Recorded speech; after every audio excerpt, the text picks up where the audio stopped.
함께 나눌 말씀 마태복음 5장 9절 말씀 한 절 말씀입니다. 함께 하도록 하겠습니다. 화평하게 하는 자는 복이 있나니 그들이 하나님의 아들이라 일컬음을 받을 것이며. 아멘. 오늘 지난 시간에 이어서 화평하게 하는 자는 복이 있나니 라는 제목으로 하나님 말씀 증거하겠습니다. 여러분, 우리 주변 사람들에게 당신은 행복하십니까? 라고 물어보면 네, 저는 너무 행복합니다. 여러분, 그렇게 답하는 사람들을 우리가 많이 만날 수 있습니까? 네, 거의 없어요. 대부분 사람들은 행복을 찾고 또 행복을 추구하고 행복을 누리면서 살아가기를 원합니다. 그러나 그렇게 행복을 찾고 누리기를 원하는데 정작 행복을 누리며 행복하게 살아가는 사람은 거의 찾아보기가 어렵습니다. 여러분, 그 이유가 무엇일까요?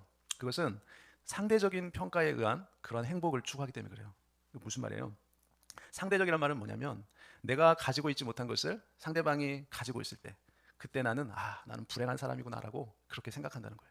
그래서 나는 행복하지 못하는구나라고 그렇게 느낀다는 거죠.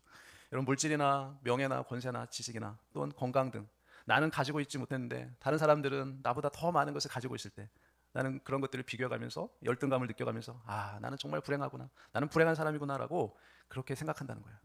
다른 사람들과의 상대적 평가를 통해서 내가 많이 가졌느냐 못 가졌느냐 그거에 따라서 우리가 행복을 누리려고 할 때 진정한 행복은 우리에게 주어지지 않는다는 것입니다. 여러분, 그렇게 살아갈 때 우리는 불행한 삶을 살 수밖에 없어요.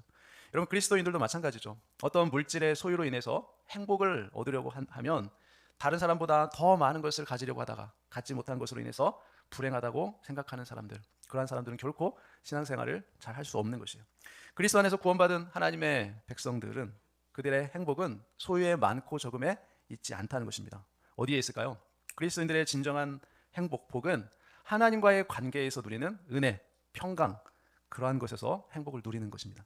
여러분, 돈과 명예, 물질, 우리가 아무리 많이 가지고 있다고 하더라도 평강을 잃어버리면 행복한 사람이 아니에요. 다 불행한 자입니다. 남들보다 가지고 있는 것이 없다고 하더라도 내 마음에 평강이 있으면 행복한 사람이에요. 그리고 남들보다 더 많은 것을 가졌는데 내 마음이 평강이 있으면 행복해요. 그리고 다른 사람들보다 가진 것이 별로 없는데 마음까지 평강이 없으면 여러분, 그 사람은 이 세상에서 가장 불행한 사람 중에서도 더 불행한 사람이에요. 그렇지 않겠습니까? 인간이 추구해야 될 것은 물질도 명예도 권세도 아닙니다. 가장 중요한 것은 평강의 복이에요. 마음의 평강. 소유의 많고 적음과 상관없이 마음이 평안한 것이 가장 큰 복인 줄 믿습니다. 여러분, 6천년 인류의 역사는 끊임없이 평화와 행복을 추구하지만 진정한 평화와 행복은 찾을 수가 없었어요. 6천년 인류의 역사도 그렇지만 특별히 우리가 살아가고 있는 이 대한민국의 역사도 마찬가지죠. 여러분, 우리가 이 세상을 살아갈 때 끊임없이 들려오는 다른 나라들 간의 다툼, 전쟁의 소식들, 또 우리나라에서도 국내적으로 들려오는 소식들, 다 서로 죽이지 못해서 싸우는 그런 소식들만 들려오지 않습니까? 국가 간의 전쟁, 지금도 세계 곳곳에서는 전쟁이 일어나고 있어요. 그리고 지금도 이 자유 대한민국을 호신탐탐 노리면서 어떻게든 무너뜨리려고 북한에서 김정은은 지금도 미사일을 쏘아대고 있어요. 뿐만 아니라 정치는 어떻습니까? 여당과 야당 간에 끊임없이 정치적인 갈등으로 인해서 싸우고 전쟁하죠. 그리고 수많은 가정들 이혼하며 깨지며 서로 전쟁 가운데 살아가요. 또 자신과 또 자아와의 갈등 속에서 결국 극단적인 선택을 하는 수많은 사람들, 진리와 거짓 진리와의 싸움, 이런 모두가 평화를 잃어버리고 깨어지고 있는 인간들의 모습들, 우리 주변에서 얼마든지 우리가 볼 수 있는 모습들이죠. 사람은 누구나 행복을 원합니다. 또 사람은 누구나 화평을 원해요. 평화를 원해요. 그러나 인간은 그 행복과 평화를 결코 찾을 수 없습니다. 왜 그렇습니까? 본질적으로 하나님을 떠난 그 타락한 인간의 사악한 마음에는 진정한 평화와 행복이 있을 수 없습니다. 여러분, 성경 우리에게 말씀하죠. 의인은 없나니 한 사람도 없다는 거예요. 모든 사람은 다 죄를 범해서 죄인이라고 말하죠. 그래서 우리 인간의 마음속에서 나오는 것은 한 가지도 선한 것이 없다는 것이에요. 그것이 성경이 우리에게 가르쳐주는 것이죠. 그래서 우리 인간의 그 악한 마음은 어떻습니까? 어떤 환경과 상황이 주어지면 그 마음속에 있는 악한 본색을 드러내게 되어 있어요. 저와 여러분도 예외가 아니에요. 여러분들은 TV에서 이 나쁜 일을, 악한 짓을 하는 사람들을 보면 어떻게 사람이 저럴 수가 있어라고 생각하죠. 그러나 저와 여러분도 그 사람과 똑같은 상황과 환경이 주어지면 저와 여러분도 동일하게 끔찍한 악한 짓을 얼마든지 할 수 있는 그런 죄인이라는 걸 여러분 기억하셔야 돼요. 그래서 원죄로 인해서 타락한 성품을 가지고 태어난 인간은 진정한 평화도 없다는 거예요. 성경은 이렇게 우리에게 말해줘. 죄인에게는, 악인에게는 평강이 없다라고 말씀합니다. 목사님, 왜 저는 마음의 평강이 없을까요? 죄인이기 때문에 그래요. 저와 여러분은 죄인이기 때문에 결코 마음의 평강을 누릴 수 없습니다. 죄인은 평강이 없어요. 남이 가진 많은 것들을 다 소유한다고 해도 우리 마음엔 결코 평강을 누릴 수 없습니다. 이사야 57장에 이렇게 말씀하죠. 내 하나님의 말씀에 악인에게는 평강이 없다 하셨느니라. 여러분, 죄를 지은 인간의 마음속에는 두려움, 불안, 공포, 절망 이러한 것들이 우리에게 찾아오지 평강이 찾아오지는 않습니다. 그런데 오늘 본문에서 예수님께서 뭐라고 말씀하시죠? 화평케 하는 자는 복이 있나니 저희가 하나님의 아들이라 일컬음을 받을 것임이라고 말씀해요. 여러분, 우리 인간에게는 화평이 없는데 화평케 하는 자는 복이 있다라고 말씀하죠. 우리 인간은 절대로 화평을 찾을 수도 만들어낼 수도 없고 그저 화평을 추구할 뿐이지 화평을 가져다 줄 수 있는 사람은 아무도 없습니다. 그런데 화평케 하는 자는 복이 있나니 저희가 하나님의 아들이라 일컬음을 받을 것임이라 라고 예수님이 말씀해요. 그런데 화평케 하는 자는 복이 있나니 오늘 말씀 저희가 하나님의 아들이라 일컬음 받을 것임이라 라고 말씀하시기 전에 그 전에 무슨 말씀하셨죠? 마음이 청결한 자는 복이 있나니 저희가 하나님을 볼 것임이요 라고 말씀하셨죠. 이 말씀이 그 앞구절에 먼저 예수님이 말씀하신 구절이에요. 그래서 하나님의 말씀의 의도는 뭐예요? 예수님의 그 구속의 보혈로 우리의 속사람이 근본적인 원죄에서 깨끗하게 씻음받고 거듭나서 우리의 영혼이 청결하게 된 사람은 누구를 볼 수 있어요? 하나님을 볼 수 있다는 거죠. 하나님을 만날 수 있다는 거예요. 그러면 하나님을 만나고 본 사람은 그 마음이 화평케 된다는 거예요. 그래서 화평케 된 자는 비로소 하나님의 아들이라 일컬음을 받게 된다는 거죠. 그러므로 그리스도 안에서 내 속사람이 죄사함을 받고 의롭게 돼서 거듭난 적이 없다면 그 마음은 청결하게 되지 않는다는 거예요. 여러분, 청결하게 되지 않으면 하나님 볼 수 있어요? 없어요? 없어요. 하나님을 볼 수 없는 사람은 그 마음의 화평이 이룰 수 없어요. 화평이 없습니다. 화평이 없기 때문에 마찬가지 다른 사람에게 화평을 줄 수가 없다는 거죠. 그래서 마음이 청결해야만, 예수님 안에서 거듭나야만 우리가 의롭게 돼서 하나님을 본 사람이 되고, 하나님을 본 사람은 또 다른 사람에게 어떻게 돼요? 화평을 줄 수 있는 사람이 된다는 거예요. 하나님과 화평하게 되고 그 화평으로 다른 사람을 화평케 할 수 있는 사람이 된다는 거죠. 그리고 그런 사람은 비로소 하나님의 아들이라 일컬음을 받을 수 있게 된다는 거죠. 그럼 여기서 중요한 말씀이 뭐냐면 인간이 생각하는 화평을 말하는 것이 아니라는 거예요. 오늘 본문에서 예수님께서 말씀하신 이 화평이라는 단어는 인간이 만들어낸 화평이 아닙니다. 인간이 수고하고 노력해서 얻은 화평이 아니에요. 뭐예요? 주님이 주시는, 주님이 원하시는 화평이에요. 내가 착하게 살고 윤리적, 도덕적으로 노력해서 화평을 이룬다고 해서 그 화평이 이루어지지 않는다는 것이에요. 여러분, 하나님을 떠나 범죄한 우리 인간이, 여러분 유엔이라는 국제기구 알죠? 그러한 기구를 만들어서 전 세계 모든 나라들이 모여서 화평을 추구하고 평화를 추구한다고 해서 그 화평이 이루어지지 않는다는 거예요. 마음이 청결한 자는 복이 있나니 저희가 하나님을 볼 것이며라고 이 말씀은 하나님을 본 사람이 하나님의 방법으로 화평의 사도가 될 수 있다는 거예요. 그러면 첫 번째로 화평이란 무엇인지 화평의 의미를 좀 살펴보겠습니다. 여기서 화평케 하는 자란 헬라어로 에이레노 포이오스라는 헬라어인데요. 화평을 만드는, 화평을 이룩하는이라는 뜻이 있어요. 여러분, 이 단어는 두 가지 단어 합성어예요. 에이레네와 포이에오라는 합성어인데 평안, 화평, 평강, 화해라는 뜻과 실행하다, 만들다, 남기다라는 뜻의 합성어로 되어 있어요. 자, 예수님께서 말씀하신 화평케 하는 자는 평화를 만드는 자를 의미해요. 그러면 우리가 화평케 하는 자가 되려면 어떻게 해야 되는 걸까요? 여러분, 인간 안에 근본적으로 화평이 없기 때문에 우리는 화평을 만들어낼 수 있는 존재가 아닙니다. 여러분, 우리 인간은 화평을 0.1%라도 여러분 우리 속에서 만들어낼 수가 없어요. 화평을 만든다고 해봐야 인간적인 면에서 우리가 어떤 이기심에서, 이기적인 욕심에서 잠깐 화평을 만들려고 하는 것뿐이지 본질적인 면에서는 만들 수가 없습니다. 죄 많은 인간이 어떻게 다른 사람에게 화평의 삶을 살라고 말할 수 있을까요? 허물과 죄로 죽어서 속사람이 저주 가운데 있는데 어떻게 다른 사람과 화평하고 또 내가 화평하게 해주겠다라고 그렇게 말할 수 있냐는 거죠. 본문에서 화평은 예수 그리스도를 통하여 화평하게 할 것을 우리에게 말씀하는 것이에요. 여러분, 지구상에 살아가고 있는 모든 인간은 근본적으로 화평이 없기 때문에 내가 너에게 화평을 주러 왔다, 나를 통해서 화평이 이루어지는 것이지 절대로 내가 없이는 화평이 너희에게 주어질 수 없다라고 주님이 우리에게 말씀하시는 거죠. 그래서 예수님께서 제자들에게 지금 이 말씀을 통해서 미리 예언을 하고 있는 거예요. 예수님께서는 하나님과 우리 인간 사이의 화평을 위해서 이제 예수님이 장차 십자가에 달려서 죽으실 것이다 라고, 내가 죽어서 하나님과 너희들 사이에 화평을 이룰 것이다 라고 예언을 해주시고 있는 거예요. 십자가에 못 박혀 피 흘려 죽으신 그 예수님의 보혈을 우리가 믿으면 하나님과 우리가 화평하게 될 것이고 또 너와 너 자신 사이가 화평케 되고 너와 타인 사이가 화평케 될 것이다 라고 예수님 말씀하시는 거예요. 그러니까 화평은 뭐예요? 예수님의 십자가를 우리에게 말씀하고 있는 거죠. 그러므로 팔복은 예수님께서 지금 제자들에게 무슨 말씀을 하시는 거냐면, 나는 너희들을 화평케 하기 위해서 잠시 후면 십자가에서 내가 너희 죄를 대신해서 죽을 거야 라고 말씀하는 거예요. 그래서 너희가 하나님과 화평이 되면 그 화평케 된 너희가 그 화평의 복음을 다른 사람에게 전해서 다른 사람도 화평하게 만들어야 된다라고 말씀하시는 거죠. 여러분, 예수님이 없는 화평은 이 세상에 없어요. 우리 인간은 어떤 노력으로도 0.1%의 화평을 만들 수가 없습니다. 국가 간에, 다른 사람들 간에, 우리 가정에서 가족들 간에, 부부 간에, 자녀 간에 어떠한 화평도 만들 수가 없어요. 그래서 예수님께서 화평을 주시려고 이 세상에 오신 것입니다.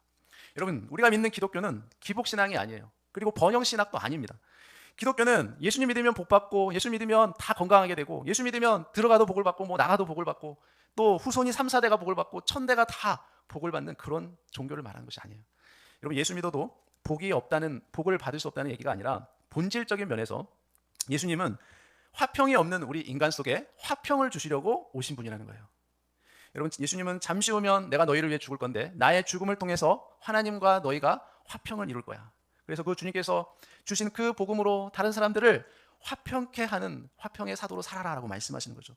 여러분, 왜 여러분 마음속에 진정한 평안과 안식, 행복이 없을까요? 그것은 여러분이 하나님과 화평이 깨졌기 때문에 그래요.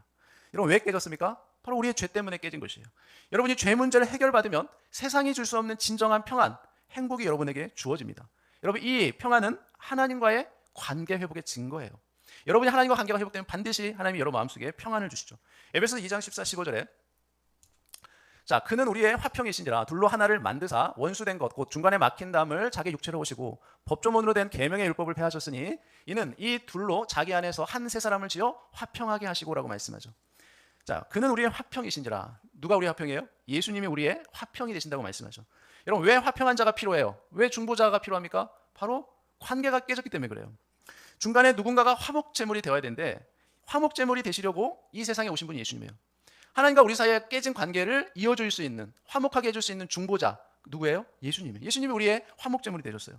예수님이 화평이시기 때문에 뭐라고 말씀합니까? 둘로 하나를 만드사 유대인과 이방인 사이에 하나 되게 하셨다고 그랬어요. 곧 중간에 막힌 담을 자기 육체로 허시고 법조문으로 된 율법의 계명을 폐하셨으니 이는 둘로 자기 안에서 한 세 사람을 지어 화평하게 하셨다고 말씀하죠. 부부끼리 막힌 담이 있고 나라들끼리 막힌 담이 있어요. 그리고 정치적으로 여야 정치인들끼리 막힌 담이 있어요. 사람들과의 관계 속에서 막힌 담이 있죠. 그런 막힌 담 때문에 진정한 평화가 이 세상에는 없는 것이에요. 그런데 그렇게 하나님과 우리 사이에 막힌 담이 있었는데 예수님이 자기 육체로 그 막힌 담을 허무셨다는 거예요. 그리고 법조문으로 된 율법의 계명도 다 폐하셨다는 거죠. 그래서 이는 둘로 자기 안에서 한 세 사람을 지어 화평케 하셨다고 말씀해요. 예수님께서 팔복을 통해서 말씀하시는 화평케 하는 자는 바로 뭘 말하는 거예요? 예수 그리스도의 그 십자가 복음이 있는 자, 그것을 믿는 자를 의미하는 거죠. 하나님과 원수되었던 우리들을 주님이 직접 십자가에서 죽으심으로 중간에 막힌 담을 자신의 육체로 허물어 주셨다는 거죠. 그리고 율법의 계명으로 구원을 이루려고 하는 것을 폐하셨어요. 즉 율법을 지켜서 유대인들은 율법을 지켜서 구원을 이루려고 했죠. 그 율법주의를 예수님이 자신의 육체로 폐하셨다는 거죠. 그리고 하나님과 우리 사이에서 예수님이 중보자가 되심으로써 둘을 하나로 만들어 화평케 하셨다. 유대인과 이방인, 하나님과 우리 사이에 그 막힌 담을 허무심으로 화목해 주셨다는 거죠. 로마서 5장 10절에 그렇게 말씀해요. 곧 우리가 원수되었을 때에 그 아들의 죽으심으로 말미암아 하나님과 화목하게 되었은즉 화목하게 된 자로서는 더욱 그의 살아나심으로 말미암아 구원을 받을 것입니다. 자, 우리가 원수되었을 때 여러분 하나님과 우리 사이는 죄 때문에 원수였어요. 원수 사이였어요. 여러분 철천지 원수 알죠? 정말 만나면 죽이고 싶은 그 원수 관계가 누구였다고요? 여러분과 저 하나님과 우리 사이가 원수였어요. 원수. 뭐 때문에요? 죄 때문에. 그러므로 평화의 주인이신 주님과 우리가 원수였는데 우리 인간이 어떻게 평화로울 수 있게 됐습니까? 우리 마음에 평강이 임할 수 있는 것은 도저히 불가능했습니다.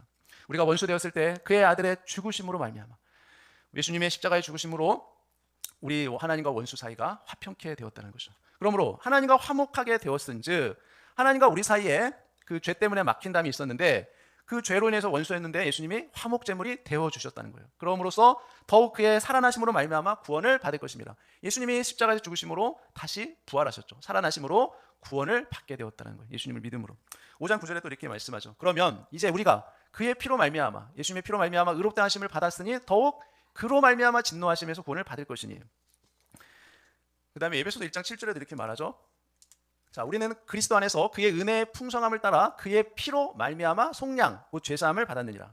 자, 하나님과 우리 사이에 중보자는 누구밖에 없습니까? 예수 그리스도 한 분뿐이에요. 예수님밖에 없어요. 여러분 천주교에서 말하는 마리아가 하나님과 우리 사이에 중보자가 될 수 있습니까? 없습니다. 여러분 교황이 중보자가 될 수 있어요? 없어요.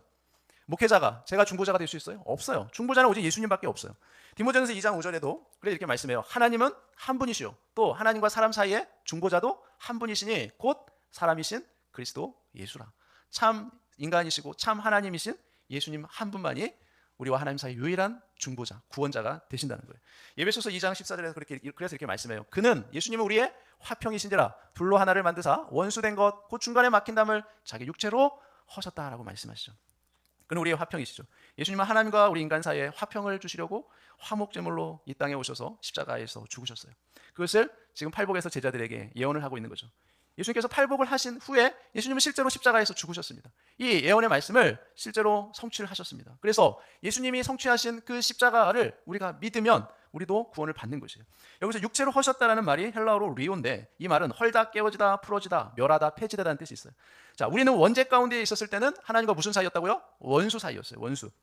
여러분들이 아무리 율법을 잘 지키고 착하고 선하게 살고 십계명을 다 지키고 지은 죄가 하나도 없이 전부 다 하나님 앞에 회개한다고 할지라도, 다 자백한다고 할지라도 여러분은 지옥에 갑니다. 여러분이 하나님 앞에 흠도 점도 없이 완벽하게 율법을 다 지키고 생각으로 마음으로 행동으로 지은 모든 죄를 하나도 빠짐없이 하나님 앞에 다 회개한다고 할지라도 여러분 지옥에 가요.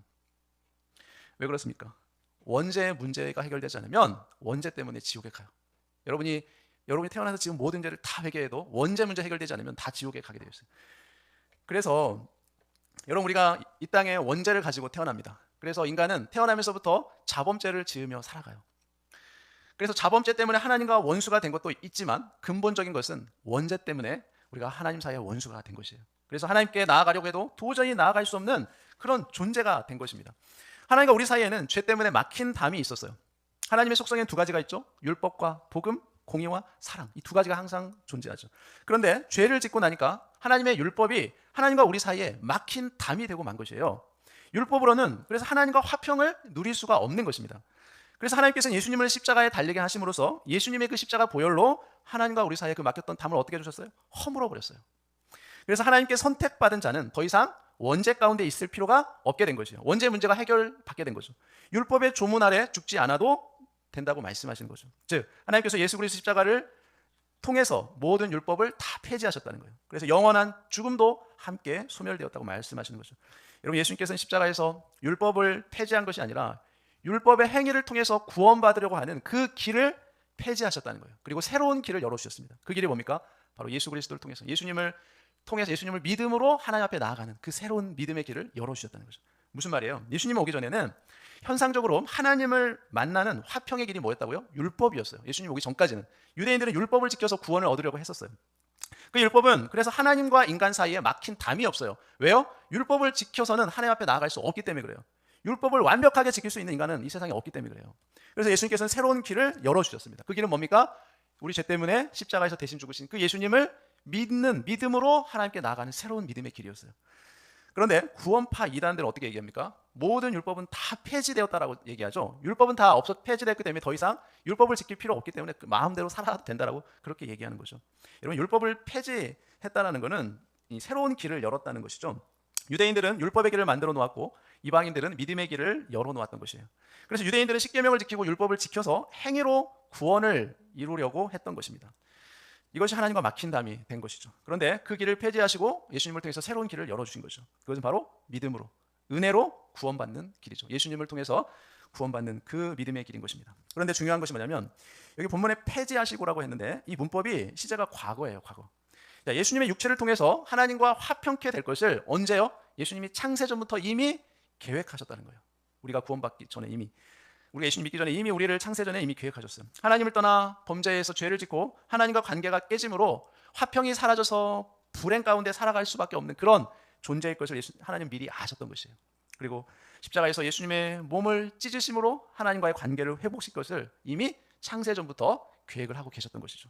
그런데 그 사실을 우리가 언제 합니까? 내가 예수님을 현재 믿었을 때 비로소 하나님 관계가 화평케 될 것을 하나님이 아셨던 거죠. 우리는 지금 믿어서 화평케 되지만 하나님이 이미 창세전부터 그것을 계획하시고 하셨던 것이죠. 그래서 시제가 두 가지인 것이죠. 과거 시제, 현재 시제가 있었던 것입니다. 과거 시제는 뭡니까? 나를 하나님과 화평케 하려고 예수님을 십자가에 못 박혀 피 흘려 죽게 하실 그 계획, 그것을 계획한 것인데 그 계획이 예수님의 십자가에서 성취된 그 사실을 내가 지금 믿으면 현재 하나님과 화평케 될 것이라는 거죠. 그래서 예수 그리스도를 믿고 구원받은 백성들은 율법의 법조문이 폐지됐다는 거예요. 구원의 길이 아닌 것에 대해서 폐했다는 그 말이지 율법 자체를 완전히 다 없앴다는 그 의미가 아닌 것입니다. 율법을 지켜서 구원받는 그 길이 폐지됐다는 뜻이죠. 그러니까 하나님께서는 율법으로 구원을 받지 않아도 된다는 것을 말씀하는 거예요. 여러분, 옛날에는 구약시대에는 율법을 지켜서 구원받는 그 길이 유대인들에게, 이스라엘 백성들에게 있었죠. 그러나 신약에 와서는 하나님께서 율법의 조문으로 구원받지 않도록 무효화시켰다는 거예요. 옛날에 그 율법 조항을 예수님께서 다 파기시켰다는 거죠. 폐기 처분했다는 것이에요. 옛날에 이스라엘 백성들과 맺었던 그 문서를 다 찢어버리셨다는 거죠. 그리고 새롭게 계약을 맺었는데 구약에는 율법을 통해서 하나님과 계약을 맺었고 신약에는 예수님을 통해서 계약을 맺었다는 것입니다. 그러니까 율법이 없어진 것이 아니고 폐지된 것이고 없어지고 폐지된 것이 아니고 율법으로 구원받는 그 길을 폐지했다는 것이에요. 그 길을 무효화시키고 새로운 길을 열었다는 뜻입니다. 자, 그것은 바로 율법의 길이 아니라 복음의 길, 구원의 길, 은혜의 길, 믿음의 길이 열렸다는 말씀이죠. 디모데후서 1장 10절 볼까요? 자, 이제는 우리 구주 예수 그리스도 예수님의 나타나심으로 말미암아 나타났으니 그는 사망을 패하시고 복음으로써 생명과 썩지 아니할 것을 드러내신지라라고 말씀해요. 자, 이제는 이것이 놀라운 일인 거죠. 이것이 믿어질 때 이것을 우리는 구원이라고 말하는 것이에요. 율법의 요구는 사망이죠. 율법의 요구를 예수님이 들어주시기 위해서 그래서 십자가에 못 박혀 죽으심으로 사망을 당하신 거예요. 사망을 당하신 예수님을 믿으면 그래서 우리는 사망을 더 이상 당하지 않게 되는 것이죠. 우리는 주님 안에서 예수님의 보혈로 하나님과 화평케 된 줄로 믿습니다. 예수 그리스도를 통해서 율법의 길이 아니라 선행의 길이 아니라 새로운 길을 열어주셨는데 바로 예수 그리스도를 믿음으로 구원받는 그 길인 것입니다. 이 예수님을 믿는 자는 하나님과 화평케 된 자가 되며 하나님의 아들이라 일컬음을 받게 된다라고 말씀하시죠. 두 번째로 그리스도 안에서 화평케 된 자에게는 복을 주신다라고 말씀해요. 그럼 어떤 복이에요?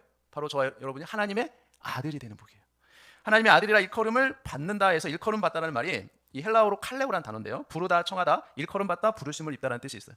그러니까 예수님은 하나님의 아들이신데 예수님이 화목제물로서 십자가에서 영원한 속죄의 제사를 드려주셨어요. 그래서 그 속죄의 제사를 드려준 예수님이 어떤 분이에요? 예수님은 화평의 아들이시라는 거예요. 예수님이 십자가에서 죽으심으로 인해서 죽으신 그 화평의 아들을 믿는 순간 우리는 죄에서 부르심을 받게 되는 거죠. 우리는 죄인이었는데 예수님께서 죄인을 불러주셨다는 거예요. 여러분 무엇을 해주시려고 우리를 죄에서 불러주셨습니까? 우리를 의롭다고 해주시기 위해서 우리를 불러주셨어요. 누구 때문에 불러주신 거예요? 바로 화평의 아들이신 그 예수님 때문에 우리를 의롭다고 불러주신 거죠. 그래서 아들이 되려면 어떻게 돼야 됩니까? 예수 그리스도를 통해서 속죄가 있어야만 아들이 될 수 있어요. 예수님으로부터 부르심을 잊지 못하면 화평의 아들이 될 수 없습니다. 그리고 하나님의 아들이라고 부름을 받을 수가 없는 것이에요. 예수님께서는 세상에 나가서 이 예수님의 십자가 복음을 전파하면 그 복음을 듣는 그 사람도 하나님의 아들이 될 것이고 전파하는 우리도 하나님의 아들이라고 부름을 받게 될 것이라고 말씀하죠. 그러니까 내가 예수님을 통해서 화평하게 되었어요. 그러면 그 화평하게 된 복음을 우리도 전해서 다른 사람들도 화평하게 만들어야 된다는 거죠. 그러면 우리가 하나님의 아들이라고 부름을 받게 돼요. 나는 왜 세상 사람들한테 하나님의 아들이라고 부름을 받지 못하는 것일까요? 바로 그것은 화평케 되는 그 복음을 우리가 전하지 않았기 때문에 그래요. 그래서 전적으로 하나님의 은혜 가운데 하나님의 아들이라고 일컬음을 받게 되는데 로마서 8장 29절에 하나님이 미리 아신 자들을 또한 그의 아들의 형상을 본받게 하기 위하여 미리 정하셨으니 이는 그로 많은 형제 중에서 맏아들이 되게 하려 하심이라 라고 말씀하죠. 자, 이것이 바로 장로교의 가장 핵심적인 성경 구절이에요. 창세전에 미리 아신 자들이 있다라고 말씀하죠. 미리 알고 구원하기로 하나님이 정하셨다는 거예요. 창세전부터. 누구를 통해서요? 맏아들이신 예수님을 통해서 예수님의 동생을 삼으려고 저와 여러분을 미리 창세전부터 알고 구원하시기로 정하셨다는 거예요. 그렇다면 저와 여러분은 예수님 안에서 하나님의 아들입니다. 그리고 예수님의 친동생이 된 줄로 믿습니다. 우리도 그리스도를 통해서 하나님의 아들이 될 수 있는 길을 열어주셨는데 맏아들의 형상을 본받게 하려고 열어주셨다는 거예요. 예수님이 하나님의 맏아들이라면 나도 예수님을 믿으면 우리도 어떻게 돼요? 양자가 되는 거죠. 하나님의 아들의 양자가 되는 거예요. 예수님은 큰아들이 되는 거죠. 맏아들. 그래서 영접하는 자 곧 그 이름을 믿는 자들에게는 뭐를 줍니까? 하나님의 자녀가 되는 권세를 주셨다고 말씀하는 거죠. 우리가 하나님의 아들이라고 일컬음을 받을 수 있는 것은 바로 하나님께서 예수님을 통해 미리 우리를 택하시고 정하셨기 때문에 가능한 거죠. 그런데 중요한 것은 뭐냐면 예수 그리스도의 형상을 본받지 않으면 절대 하나님의 아들이 될 수 없어요. 예수님의 동생이 될 수 없다는 거예요. 이것은 예수 그리스도의 십자가의 보혈이 있어야만 확실한 하나님의 아들이 될 수 있고 예수님의 동생이 될 수 있고 또 예수님 우리의 맏형이 될 수 있고 우리가 형제 자매가 될 수 있고 하나님의 가족이 될 수 있다는 거죠. 아직도 내 안에 죄사함의 확신이 없다면 구원의 확신이 없다면 하나님과 화평케 된 적이 없다면 우리는 하나님의 아들이라고 불러질 수 없어요. 그리고 예수님의 동생도 될 수 없어요. 결국 우리는 멸망을 받게 된다는 거죠. 그러므로 하나님의 아들이라 일컬음 받기를 원한다면 하나님과 화평케 되기를 원한다면 예수님의 동생이 되기를 원한다면 어떻게 돼요? 예수님의 그 십자가의 구속의 보혈을 그 보혈이 나를 위한 것이라고 믿고 우리가 확신해야 되는 것이에요. 두 번째로 화평케 된 자에게 주신 복은 기업의 복이에요. 기업의 복이 어떤 복이에요? 히브리서 9장에 보면 이로 말미암아 그는 새 언약의 중보자시니 이는 첫 언약 때의 범한 죄에서 속량하려고 주구사 부르심을 입은 자로 하여금 뭐를 주세요? 영원한 기업의 약속을 얻게 하려 하십니다. 자, 우리에게 물려줄 영원한 기업이 있다는 거예요. 예수님을 통해서 화평케 된 자에게는 기업의 복을 주신다는 거죠. 자, 세 번째는 천국을 상속하는 상속자로 만들어주겠다는 거죠. 그 영원한 기업이 천국이잖아요. 우리로 그 은혜를 힘입어 의롭다 하심을 얻어 영생의 소망을 따라 상속자가 되려 하려 하십니다. 자, 로마서 또 8장 17절에서 보면은, 자, 맏아들 대신 맏형, 맏아들 대신 맏형 대신 그 예수님과 우리는 어떻게 돼요? 공동 상속자가 되는 거죠. 그래서 부모님의 재산을 공동으로 우리도 상속받게 된다는 거예요. 자녀이면 또한 상속자, 하나님의 상속자요, 그리스도와 함께한 상속자니 우리가 그와 함께 영광을 받기 위해 고난도 함께 받아야 할 것이니라. 자, 예수님의 보혈로 죄 사함 받고 하나님과 화평케 된 자는 예수님의 동생이 된다고 했죠. 동생이니까 형과 함께 하나님이 주실 그 기업, 영원한 기업을 공동으로 상속받게 돼요. 우리도 상속권자가 되는 거죠. 이것이 우리가 받는 최고의 복이 되는 것입니다. 세 번째, 이런 화평이 내 안에 실제로 있다면 화평케 하는 자가 너도 되어라는 거예요. 저와 여러분이 예수 그리스도 안에서 거듭났다면 저와 여러분은 화평한 자인 줄 믿습니다. 자, 화평한 자가 되었다면 이 화평의 복음을 전해서 다른 사람도 화평케 해주는 자가 되어라는 거죠. 내가 영원한 생명을 소유했다면 여러분 이 생명을 세상에 나가서 다른 사람에게도 전해 주어야 된다는 거예요. 영적으로 허물과 죄로 죽어있는 그 영혼들을 위해서 예수님의 구속의 복음을 전해서 그 영혼도 죄사함 받고 구원 받을 때 하나님 앞에서 우리가 화평케 하는 자가 된다는 거죠. 화평케 하는 자는 세상에서의 육적인 그런 고민만 풀어주고 또 싸움이 있는 곳에 싸움만 멈추게 한다고 해서 사람과 사람과의 관계를 해결해주는 그런 사람을 화평케 하는 자라고 성경은 말하지 않아요. 하나님께서 원하시는, 하나님께서 기뻐하시는 화평케 하는 자는 누구예요? 예수 그리스도의 그 십자가의 보혈, 그 복음을 선포해서 그들로 구원받게 될 때 근정으로 화평케 하는 자가 될 수 있는 것이에요. 고린도후서 5장에 이렇게 말씀하죠. 모든 것이 하나님께로서 났으며 그가 그리스도로 말미암아 우리를 자기와 화목하게 하시고 또 우리에게 화목하게 하는 직분을 주셨으니 곧 하나님께서 그리스도 안에서 계시사 세상을 자기와 화목하게 하시며 그들의 죄를 그들에게 돌리지 아니하시고 화목하게 하는 말씀을 우리에게 부탁하셨느니라. 그러므로 우리가 그리스도를 대신하여 사신이 되어 하나님이 우리를 통하여 너희를 권면한 것 같이 그리스도를 대신하여 간청하노니 너희는 하나님과 화목하라라고 말씀해요. 우리가 예수 믿고 구원받을 때 사람과 사람을 화목하게 하는 그런 직분도 우리에게 주셨다는 거예요. 죄인인데 죄인이라 하지 아니하시고 복음 전하는 직분을 우리에게 주셨다는 거예요. 죄인들에게 복음을 전해서 하나님과 화목시키라고 예수님 우리에게 부탁하셨다는 거예요. 직분도 주시고 부탁까지 예수님 우리에게 하셨어요. 그리고 우리가 예수님을 대신하여 화평케 하는 자로 살기 위해서는 다른 사람들에게 이 화평의 복음을 전해서 그 사람들도 하나님과 화평케 하도록 만들라는 거죠. 네 번째로 화평케 된 자는 이 땅에서 누리며 살게 되어 있다는 거예요. 뭘 누릴까요? 로마서 5장에 보면 그러므로 우리가 믿음으로 의롭다 하심을 받았으니 우리 주 예수 그리스도로 말미암아 하나님과 화평을 누리자. 또한 그로 말미암아 우리가 믿음으로 서 있는 이 은혜의 들어감을 얻었으며 하나님의 영광을 바라고 즐거워하느니라. 다만 이뿐 아니라 우리가 환난 중에도 즐거워하나니 이는 환난은 인내를, 인내는 연단을, 연단은 소망을 이루는 줄 알미로라 라고 말하죠.